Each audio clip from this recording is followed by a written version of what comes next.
doing? I don't know why I ask. I know how you guys are doing. And I'm very sorry and just want to let you know that I'm with you and you're not alone and I love you and stay positive. It looks like Canada has some really big plans in store for us for the spring of 2021. So if you guys thought that by January we would be free and partying with our friends and traveling the world and that kind of thing, I'm sorry to break it to you. 2021, if you visit the Government of Canada website, you can look this up yourself. You will find an order for riot control agents, more specifically 36,000 units of tear gas to be delivered by the spring of 2021. So I will link the document below so that you can have a look for yourself of a chemical agent and tear gas for the spring of 2021, which is pretty sketchy in itself. But wait, there's more. The following day after they put out this order for the 36,000 units of chemical agents, they also put out a request for information regarding service providers for isolation camps. As you guys know, we already have isolation camps going in Toronto. We have them in Quebec. I believe there's isolation camps in Vancouver. Don't hold me to that, but I know that they are in Quebec. They've actually been forcing people in Quebec. If you don't know what's going on there, Quebec has become a little baby Melbourne. The Government of Canada is considering engaging in a third-party service provider for federal quarantine camps. So not only are they putting up these quarantine camps, they're looking for a third-party service provider. Sounds a lot like private for-profit prisons for dissidents. I don't know, am I wrong? Does it sound a lot like, placing an order for 36,000 units of a chemical agent and then the following day requesting information for isolation camps? Sounds a lot like Nazi Germany. I'm not going to say it is Nazi Germany, but I don't know, did they do anything different? Because it sounds pretty similar to me. Third-party service provider for federal quarantine isolation sites that will be used to house and care for people. Now, this part is important. Sites that will be used to house and care for people for public health and other related federal requirements associated with COVID-19 pandemic response. Aside from public health, what other related federal requirements are associated with the response to the COVID-19 pandemic? What exactly does that mean? The government is seeking feedback from current service providers about potential options for standing up, operating, and managing all of the services associated with these sites. The purpose of this request for information is to seek feedback from potential service providers in order to develop a strategy for potential future management of these sites going forward. So, Randy Hillier, he's one of the few people that are actually standing up and fighting back for us. He was told to take a seat in Parliament when he pressed about the purpose and the intention behind these isolation camps. So I'm going to show you that clip now. Question? The member for Lanark, Frontenac, Kingston. Thank you, Speaker. My question is to the Premier. In my supplemental question yesterday, I asked this government if the people of Ontario should prepare for internment camps. In September, the federal government posted a call for expressions of interest for contractors to supply, provide, and manage quarantine isolation camps throughout every province and every territory in Canada. These quarantine isolation camps, however, are not limited to people with COVID, but provide a wide latitude for many people to be detained.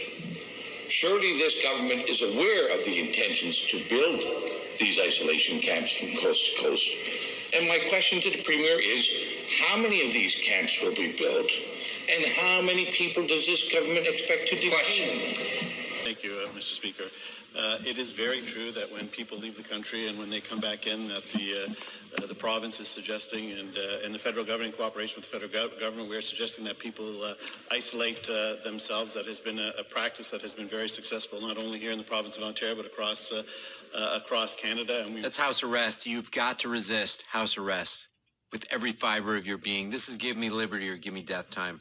We'll, of course, be redoubling our efforts to make sure that the people of the province of Ontario remain safe, Mr. Speaker. So if the member is referring to the fact that that one of the public health policies is that when you return from a jurisdiction outside of the province of Ontario or from another country that you isolate yourself for 2 weeks, I would suggest that has been a good policy that has been working. In fact, this House has been doing the same thing since we came back.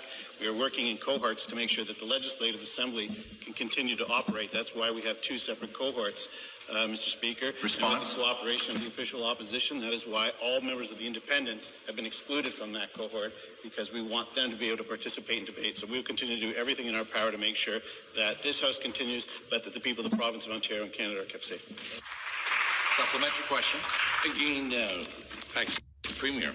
Here's the RFP, and in the RFP, it uses clear language to express that these camps can be used for a broad spectrum of people, not limited to travelers. Indeed, it does. So the guy that stood up did not deny the existence of these, quote, quarantine camps. Doesn't even mention international travelers.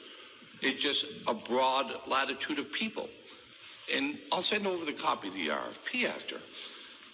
So your government must be in negotiations and aware of these plans to potentially detain and isolate citizens and residents of our country and our province.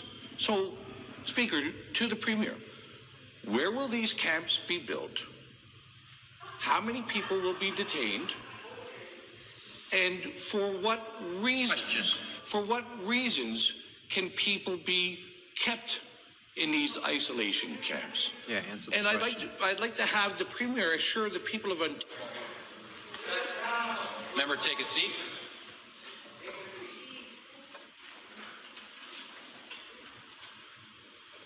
The next question. What the heck? He didn't allow the question to be answered. That was weird. That was weird. The Canadian government has issued requests for proposals to industry on the building of camps in every province and territory throughout the country. This is outright tyranny, this guy says. Canadians would do well to arm themselves and prepare to throw off any tyrant who attempts this.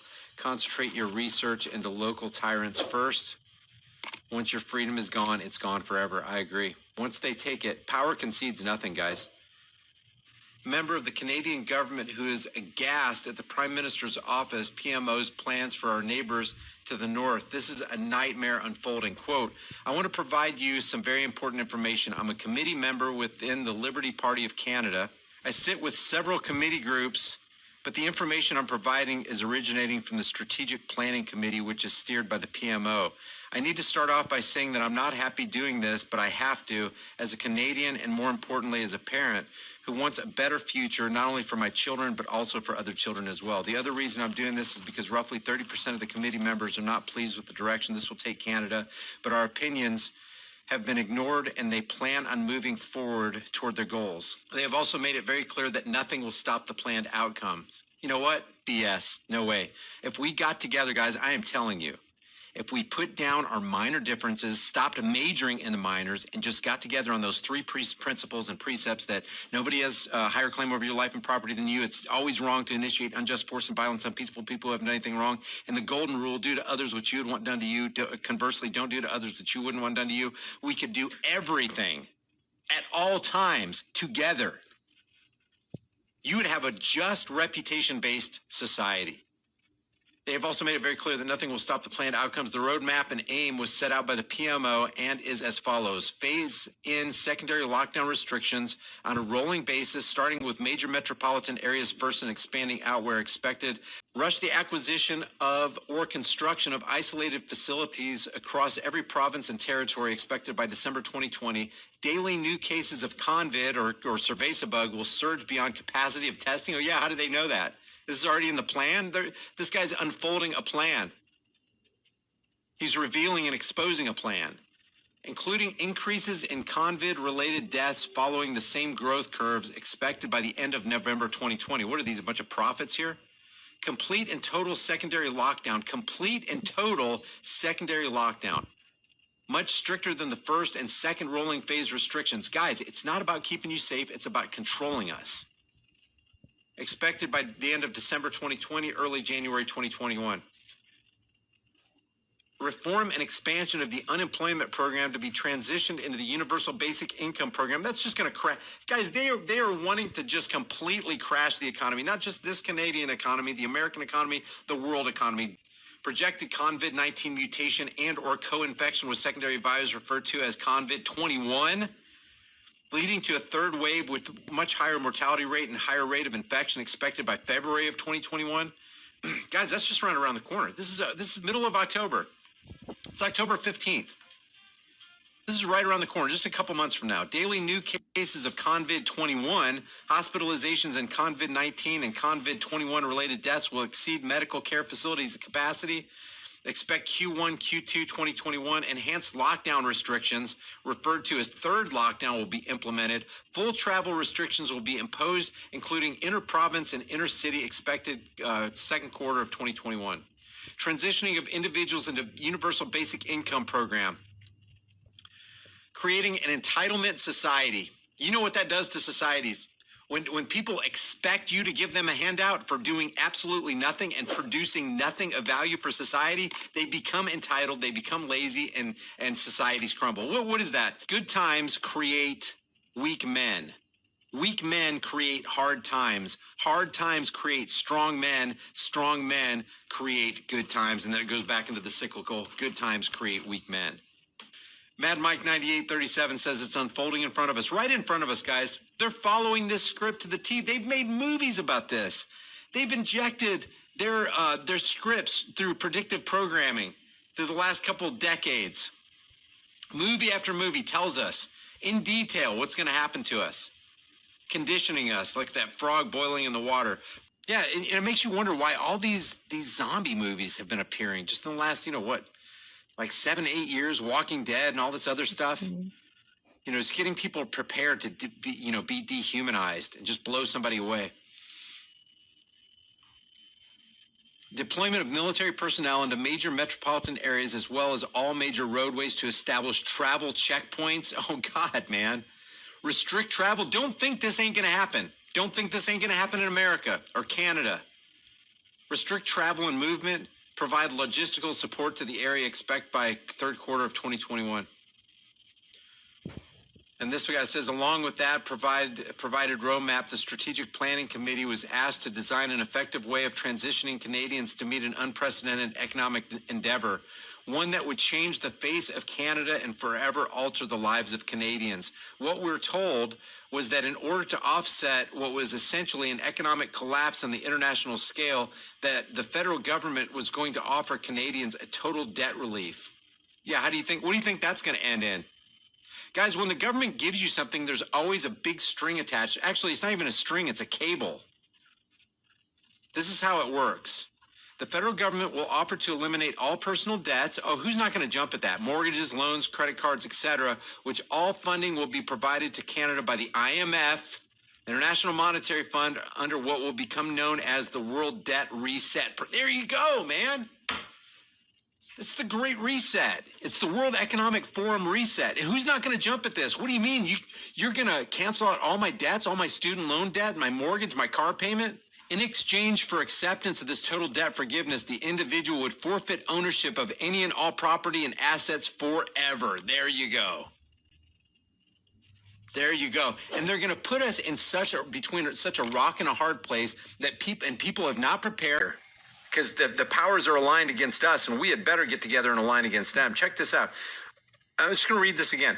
In exchange for acceptance of this total debt forgiveness, the individual would forfeit ownership of any and all property and assets forever.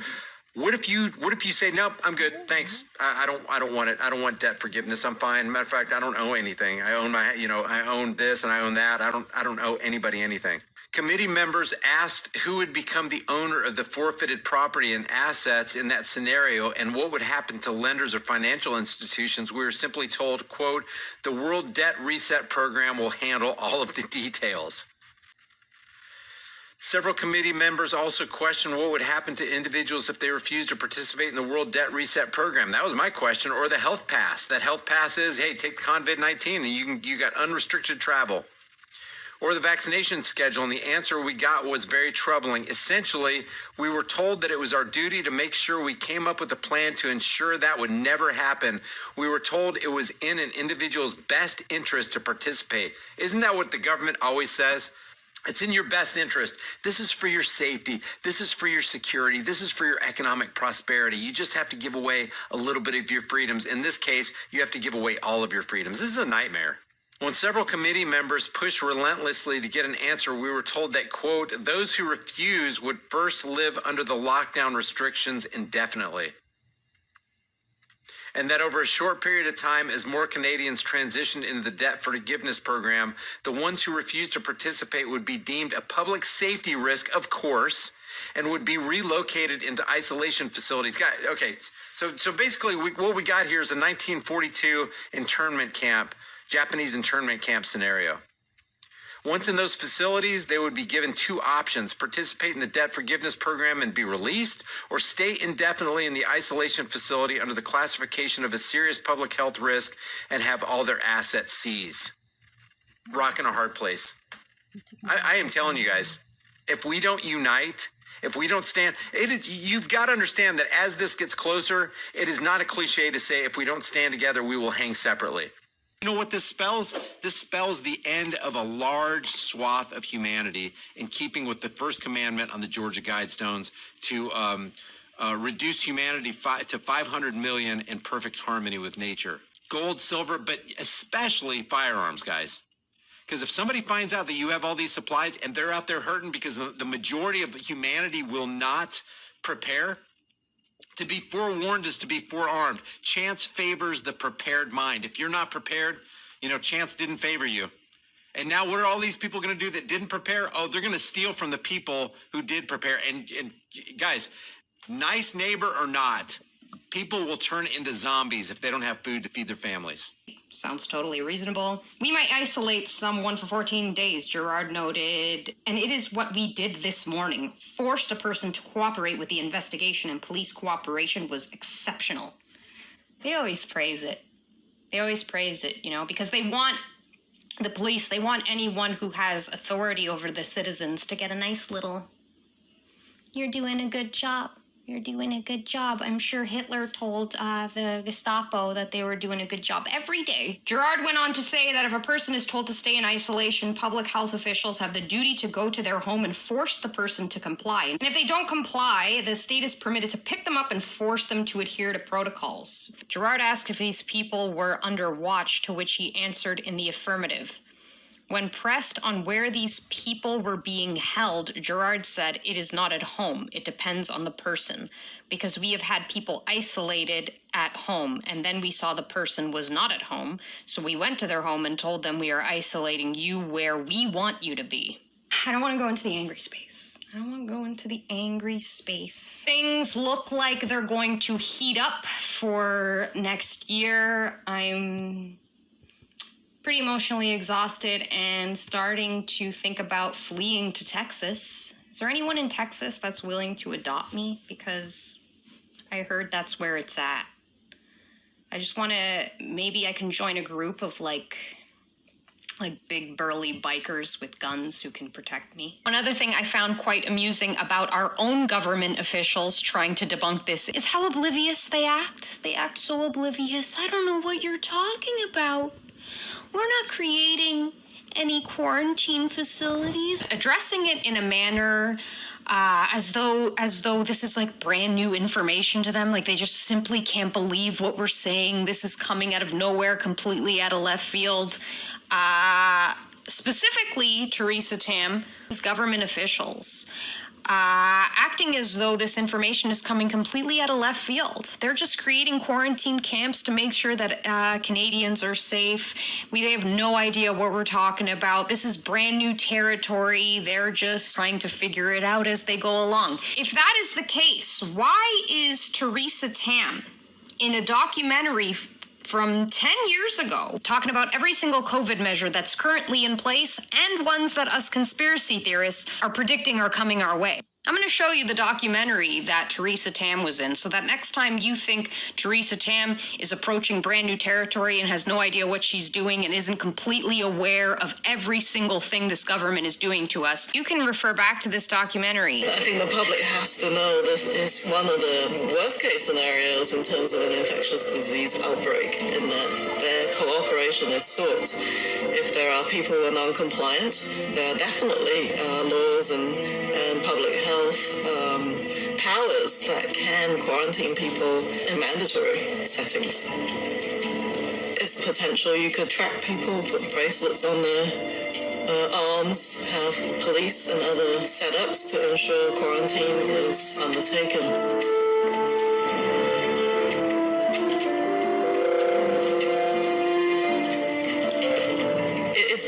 To be preemptive and precautionary and take the heat of people thinking you might be overreactionary, get ahead of the curve, and then think about whether you've overreacted later. But it's such a serious situation.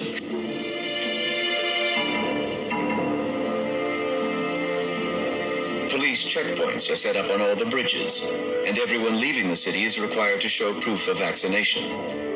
Those who refuse to cooperate are taken away to temporary detention centers. Oh, would you listen to that? People who refuse to get vaccinated will be sent to detention centers. What a shocker. What a shocker, because I highly doubt that's what's going to happen to us, right, Theresa Tam?